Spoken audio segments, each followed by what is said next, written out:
Welcome to Port Esbjerg, Denmark's biggest port. It is part of a highly specialized network of ports with a key role in the offshore wind sector. 80% of the European offshore wind capacity has been shipped out from the port, covering 4.5 million square meters and a front-runner in the European offshore wind sector. Port Esbjerg is also home to more than 200 companies employing around 10,000 workers. The European ambitions within offshore wind have increased dramatically. By 2022, around 28 gigawatts of offshore wind has been erected and commissioned in European waters. Port Esbjerg has played a crucial role in this development, since it all began by the start of this millennium. Looking towards 2050, the European ambition exceeds 400 gigawatts, and the immediate ambition is to install more than 160 gigawatts by 2030. According to Wind Europe. So, in the next 10 years, we will have to install 5 times more than we have done over the past 20 years. But there will not be 5 times more port capacity available. In fact, Wind Europe has estimated that €8.5 billion has to be invested in port infrastructure to support the delivery of the European ambitions.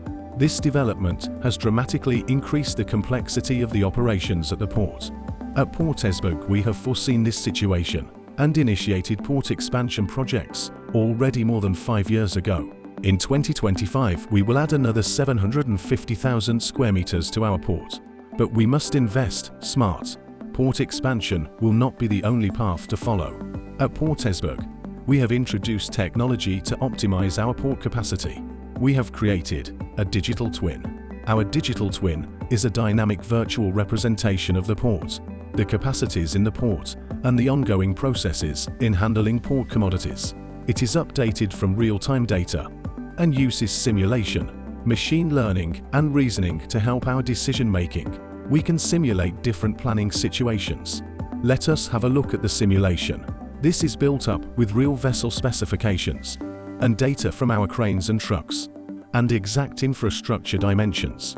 This simulation has shown us that by using smart planning, we can optimize the use of port areas by 3. So, smart planning can increase our yearly load out of offshore wind from 1.5 gigawatts to 4.5 gigawatts. But we can do it even smarter. Imagine a digital twin, including the entire offshore wind supply chain from production to installation. Imagine a digital twin including more than one port. We imagine this at Port Esbjerg. We will engage with companies and ports to unlock the untapped potential in port capacity. This is one of our contributions to support a successful implementation of the European offshore wind ambitions towards a safer and more sustainable European energy supply.